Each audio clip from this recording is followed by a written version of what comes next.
Update India में आपका स्वागत है। रहिए खुश और निर्भीक। मैं सैयद अतीक। दर्शकों, हमारे साथ इस वक्त कांग्रेस के बहुत सीनियर लीडर विवेक बंसल जी मौजूद हैं। विवेक बंसल जी, आपका अपडेट इंडिया में स्वागत है। बहुत बहुत शुक्रिया। आप किसी बहुत परिचय के मोहताज नहीं कि मैं आपकी कम से कम 10 पोस्ट गिनाऊं कि आप क्या क्या रहे। आपका नाम ही काफी है कांग्रेस में और देश के लोगों को जानने के लिए। और बताइए, कैसे हैं? होली कैसी रही? जी, होली जाहिर है अच्छे माहौल में रही। बहुत हम सब लोगों ने उसका लुत्फ उठाया और अलीगढ़ की जो गंगा जमनी तहजीब है उसका भी एक मुजाहरा हुआ। हमारे अल्पसंख्यक समुदाय के दोस्तों ने खूब खुशगवार माहौल में खूब जोश के साथ वलवले के साथ होली मनाई और होली का रंग एक दूसरे के लगाया। और सबसे बड़ी बात है कि देखिए, जब हम हर फिरके का इंसान एक दूसरे के त्योहार और उनको मनाता है तो हिंदुस्तान की एक तस्वीर जो है वो जो है उसको वो सामने आती है कि वास्तव हकीकत में क्या हिंदुस्तान है और उसको क्या बनाने की आज कोशिश जो इक़्तिदार में है सियासी लोग उसको क्या तस्वीर को किस तरीके से धुंधला उस पे जो अटपटे रंग बिखेरने की कोशिश कर रहे हैं, भौड़े रंग जिसे कहना चाहिए, वो बहुत तकलीफ देह है, दुखदाई है।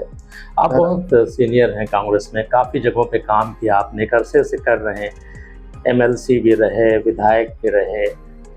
और ये बताइए कि कैसा चल रहा है देश इस वक्त? आपके सपनों का देश चल रहा है? देखिए, जाहिर सी बात है, आपने जिस मकसद से पूछा है वो भी मुझे मालूम है और वो उसका जवाब भी आपको मालूम है कि जाहिर सी बात है, कोई भी जो जिम्मेदार शहरी होगा इस हिंदुस्तान का, वो जो सूरत हालात आज चाहे सियासी एतबार से माशरे में जिस तरीके का जहर बोया जा रहा है, वो हमारी आने वाली ना तो नस्लों के लिए अच्छा है, ना हमारे मुल्क के लिए अच्छा है।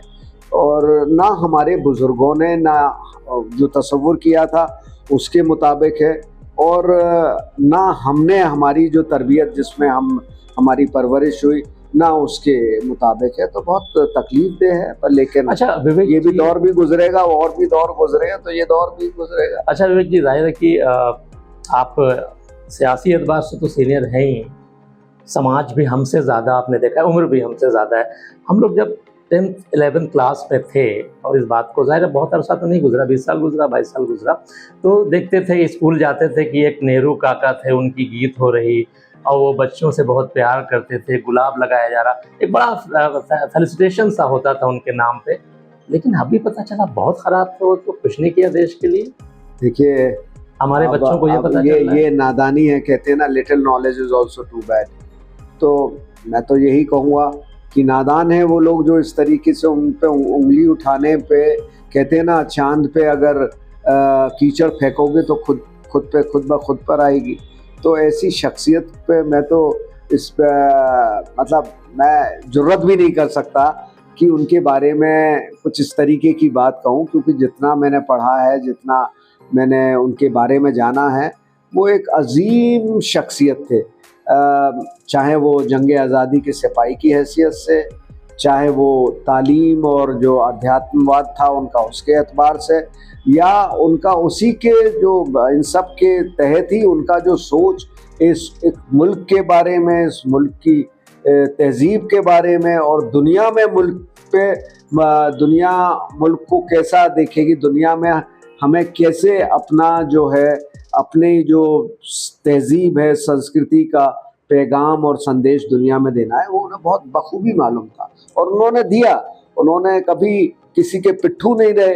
आज हम क्या देख रहे हैं कि आज हम अमेरिका जिस तरीके से हमें दुत्कार रहा है, पर हम उसके पिट्ठू बने हुए हैं। हमारी जरूरत नहीं होती कि हम उसके खिलाफ कुछ बोल सकें। उन्होंने कह दिया कि साहब हमने ऑपरेशन सिंदूर बंद कराया, तो लोगों ने ज़रूर कहा, जो सरकार के लोगों ने कहते रहे, पर आदरणीय मोदी जी, हमारे प्रधानमंत्री जी की इतनी जरूरत नहीं थी कि वो कहते कि नहीं ये बिल्कुल गलत कह रहे हैं। क्या इस तरीके की बात कही उन्होंने? नहीं की। और आप इनके बरक्स आप याद कीजिए, इंदिरा गांधी जी 1971 में जब प्रेसिडेंट निक्सन, और तब तो हम एटॉमिक पावर भी नहीं थे, हम जो थे परमाणु शक्ति भी नहीं थे हम। और तब उन्होंने निक्सन को किस तरीके से डिफाई किया था, निक्सन की बात को नहीं सुना था, उन्होंने मुल्क का मफाद में क्या है, मुल्क के हित में क्या है, वो कदम उठाया था और दुनिया देखती रह गई और पाकिस्तान के दो टुकड़े कर दिए।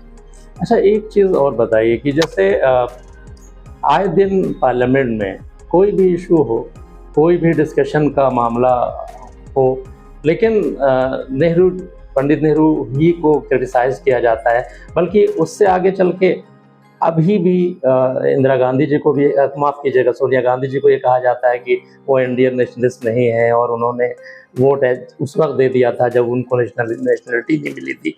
ये सब क्या चीज़ है, मतलब समझाइए हमारे दर्शकों को। देखिए, ये लोग हीन भावना से, ये कहते हैं ना कॉम्प्लेक्स होता है लोगों में।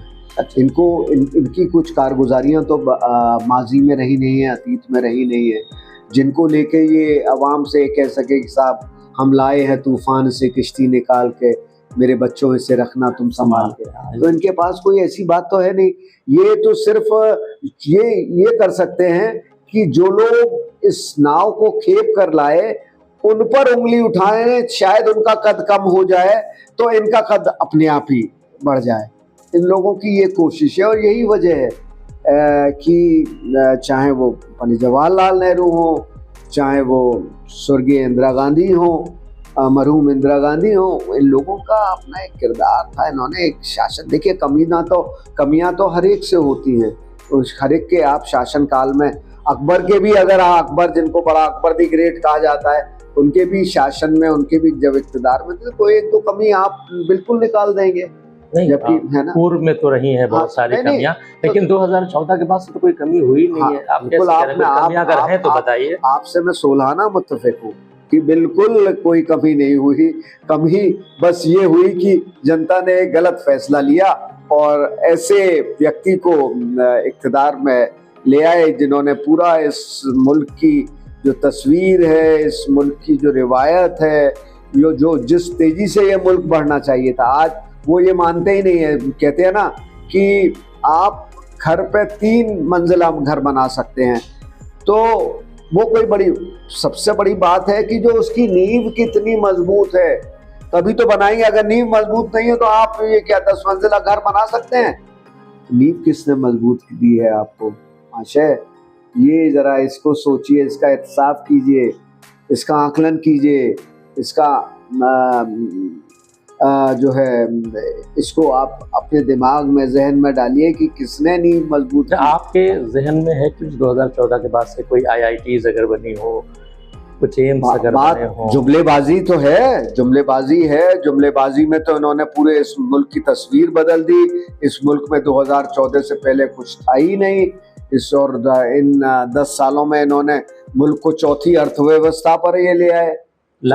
ये जो जैसा ये कह रहे हैं, देखिए इस मुल्क की आबादी है 145 करोड़, तो यहाँ तो उपभोक्ता इतना है कि अपने आप ही जो है आर्थिक व्यवस्था कंज्यूमर इकोनॉमी है, तो कंज्यूमर का कितना आप देखिए हिस्सा है, 35% है जो इसका जो इकोनॉमी का हिस्सा है कंज्यूमर, तो उसका बहुत योगदान। आप बात कीजिए पर कैपिटा पर, औसतन एक व्यक्ति की आय क्या है? सिर्फ $220 प्रति माह।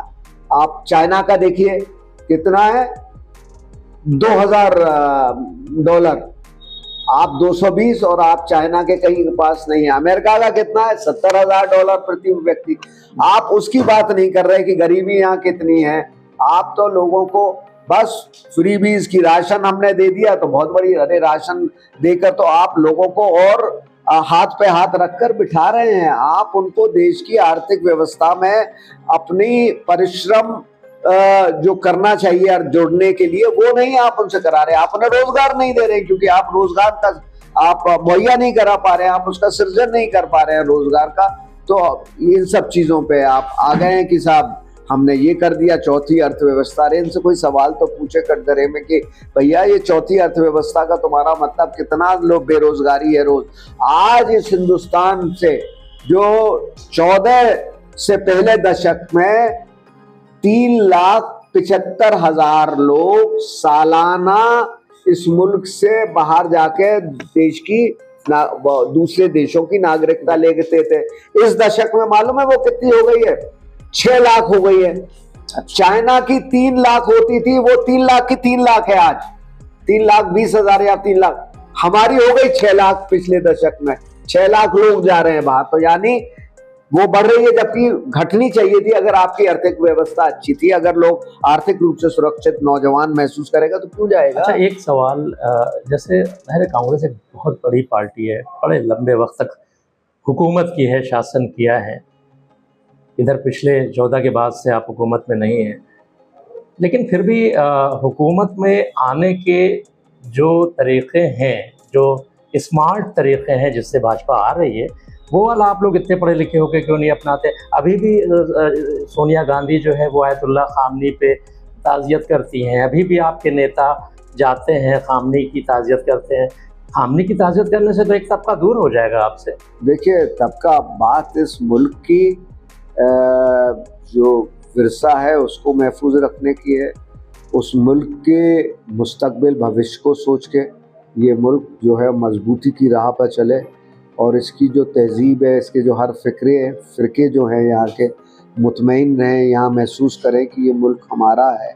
और विदेश नीति भी आज जो है, विदेश नीति के जो एतबार से आज हम कहाँ खड़े हैं? आज हम अमेरिका के पिट्ठू होके रह गए। अमेरिका, मैंने जैसे पहले भी कहा कि दुष्कार रहा है। आज ईरान ने से हमारा तिजारत भी थी, हम उससे पेट्रोल भी लेते थे, और पेट्रोल भी लेते थे, उसका पेमेंट कैसे होता था? उसका पेमेंट होता था रुपए में यहाँ से, और रुपए के साथ साथ यहीं की चीज़ें भी, बार्टर सिस्टम था कि यहीं से इतने सामान आप लेके जाएंगे, तो आपका तो बड़ा दुतरफा। पर आज, और खिमानी देखिए, अमेरिका ने वेनेजुला में क्या किया, सद्दाम को कैसे ख़त्म किया कि साहब की एटॉमिक नाभिक की मतलब परमाणु शक्ति है, क्या निकला वहाँ पे? आज भी वो दादागिरी कर रहे हैं कि साहब परमाणु, आप अभी 4 महीने 5 महीने पहले आपने कहा था कि हमने इनकी न्यूक्लियर कैपेबिलिटीज खत्म कर दी हैं, आज ये कह रहे हैं कि 4-5 महीने में ये हो जाएंगे तैयार। तो ये सब चीज़ें हैं, सोचने समझने की हैं कि ये, और सोनिया जी ने बहुत अच्छा लिखा है वो आर्टिकल। आज न्यूट्रल क्या होता है, चुप होकर नहीं न्यूट्रल कहा था, आप सही को सही कीजिए। आज जुल्म सितम हो रहा है मेरे सामने, इस कोई आदमी जो माजूर है उसको लोग पीट रहे हैं, और मैं अपनी आंख बंद कर लूं, तो ये न्यूट्रलिटी नहीं है, ये कावर्डिस है, ये कायरता है। मुझे मजलूम के साथ उठना होगा, और ये इस मुल्क की हैसियत ही है। 145 करोड़ का मुल्क है, दुनिया की सबसे बड़ी आबादी का मुल्क है। अगर हम कहीं आवाज उठाएंगे तो वो आवाज कोई दुनिया उसको अनसुनी नहीं कर सकती है। तो ये बताइए कि सैयद आयतुल्लाह खामनी शहीद की ताज़ियत के कोई शब्द नहीं कहे प्राइम मिनिस्टर से, आपके बहुत सारे नेता ये बात कह रहे हैं, क्यों लोग उम्मीद कर रहे हैं ऐसी यहाँ के प्राइम मिनिस्टर से कि वो शहीद सैयद? देखिए, उन्हें ताज़ियत करनी चाहिए थी। आज वो, उनसे हमारी कोई दुश्मनी नहीं थी आज की तारीख में ईरान से। ईरान, मैंने जैसे कहा कि ईरान जो आर्थिक और उस दायरे में वो हमारा अच्छा एक साथी था, और हमें बहुत ही हमारी जो एनर्जी की, जो हमारी जो जैविक उसके ईंधन की जो ज़रूरत थी उनको वो पूरा कर रहा था। तो हमारा फ़र्ज़ बनता था कि हमें खड़े होना चाहिए। इजराइल से ठीक है आपकी दोस्ती है, इजराइल से भी, पर इजराइल को दोस्त का मतलब ये नहीं है कि वो अगर कोई जुल्म ज़्यादती कर रहा है तो हम उसको ये ना कहें कि भाई तुम गलत नहीं कर रहे हो, उसे सही रास्ते पे लाना भी हमारा जिम्मेदारी बनती है। अगर 2 दोस्त हैं और एक दो गलत ढंग से मजलूम मतलब उसके साथ ज़्यादती कर रहा है, तो हमारी जिम्मेदारी बनती है कि हम उससे कहें कि तुम्हारी जुल्म ज़्यादती हो रही है, ये गैर मुनासिब है। तो आज हमारे में हिम्मत नहीं है, या बिल्कुल कोई ऐसी कमजोरी है हमारे प्राइम मिनिस्टर की, ट्रंप जी के पास, जो वो आंख नहीं उठा पाते हैं, या वो अपनी कमर सीधी नहीं कर पाते हैं। आप एक बड़े सियासी रहनुमा हैं मंत्री जी, क्या कमजोरी हो सकती है वो? देखिए, उस कमजोरी पे मैं कुछ नहीं कहना, कुछ ना कुछ तो होगा। जो खुल के बोल नहीं पाते हैं हमारे जो वजीर आजम है, जो वो बोल ही नहीं पाते हैं, और जबकि लेकिन उनको कमजोरियां तो जाती होती हैं, लेकिन इधर पूरा देश है। नहीं, तो वो देश की उन्हें फिक्र होती तो ये जितना सब आज जो माशरे को कमजोर किया जा रहा है, आज एक दूसरे के लिए जो नफरत फैलाई जा रही है मजहब के नाम पे, तो इस तरीके की हिमाकत की होती क्या? अब बताइए। अच्छा चलिए, ठीक है, अब ट्रम्प को कुछ नहीं कहा, शहीद आयतुल्ला खामनी पे की शहादत पर ताज़ियत नहीं की प्राइम मिनिस्टर ने, लेकिन अभी एक नेवी का जहाज़ मार दिया जो हिंदुस्तान के दायरे में ही, उस पर कोई बयान आया क्या? नहीं आया, कोई नहीं। अरे तो यही तो, वो क्यों देंगे? जो बिल्कुल पिछलग्गू होगा, तो जो जिसमें हिम्मत नहीं होगी, जिसमें मॉरल स्ट्रेंथ नहीं होगी, वो क्यों करेगा? वो क्यों, आप उनसे क्यों तवक्को? आज के हालात जो है इसमें नहीं, जनता तवक्को कर रही है, हम आपसे सवाल कर रहे हैं। जनता तो तवक्को कर रही, जनता जो पढ़े, जो समझते हैं विदेश नीति को, जो समझते हैं क्या, पर आज माफ कीजिएगा, मैं बड़े हमारे सब मुल्क के हमारे जो बाशिंदे हैं, जो वो हमारे भाई हैं, पर आज इतनी जहालत जहर बो दिया है कि वो सही और गलत का फर्क नहीं कर पा रहे। बहुत अफसोस की बात। एक सवाल और कि इस वक्त जो देश में सरकार बनाने का जो नैरेटिव है सबके सामने है, कैसे बन रही है आप भी जानते हैं। आप लोग, मतलब आप लोग से मुराद कांग्रेस आखिर किस खमीर की है कि वो नैरेटिव चाहे तो कुछ स्टेट में हुकूमत इख्तियार कर सकती है सरकार में आने के लिए, लेकिन वो माइनॉरिटीज़ के फेवर में अब भी बोल रही है। जानती है सरकार नहीं बनेगी, माइनॉरिटीज़ के फेवर में बोलेंगे तो सरकार से जाएंगे, फिर भी वही नैरेटिव चल रही जो आज़ादी के बाद से चल रही थी। वजह क्या है? कांग्रेस की कुछ तरबियत है, कुछ सोच है, उस सोच से कांग्रेस नहीं भटक सकती। कुछ भी हो जाए, हमारी कांग्रेस, हमारे लिए इक़्तिदार, राहुल जी ने कहा ना कि power is not the end. और गांधी जी ने भी कहा कि हमारे जो गांधी जी जिनको हम मार्गदर्शक मानते हैं, power is not an and, power is not an and, power is a means. मतलब मीन्स किसके लिए? पावर से हमें लोगों को, जो मजलूम हैं, उनको फैज़याब करना है, इस मुल्क को आगे बढ़ाना है। पावर इसलिए नहीं कि पावर में हम बिल्कुल, वो कहते हैं ना लॉर्ड एक्टन का कि power corrupts and absolute power corrupts absolutely. तो ये तो आज एब्सोल्यूट पावर को इन्होंने बिल्कुल एक, जहां जमहूरियत को ख़त्म कर दिया है, तहस-नहस कर दिया है, जहां कोई अगर इख्तिलाफात की बात करता है, इनके खिलाफ कोई बोलता है, तो उसे फौरन जेल के सींचों में उसे बंद कर दिया जाता है। यूँ कहा जाए कि पावर आए ना आए, कांग्रेस देश की आत्मा से नहीं हट सकती। बिल्कुल नहीं, कांग्रेस देश की आत्मा से, और देश के जो मफाद में ना हो, देश के जो हित में ना हो, ऐसा कोई कदम कांग्रेस पार्टी नहीं उठाएगी। एक आखिरी सवाल, आप सैयद आयतुल्ला खामनी साहब की शहादत पर कोई दो शब्द आप। देखिए, मुझे बहुत अफसोस है, वो एक जो एक विशेष समुदाय के भी रिलीजियस धार्मिक गुरु भी थे, उस एतबार से भी, और इस एतबार से कि ईरान से हमारी कोई इख्तिलाफात नहीं थे, और बहुत ही, और जिस ढंग से उनको एक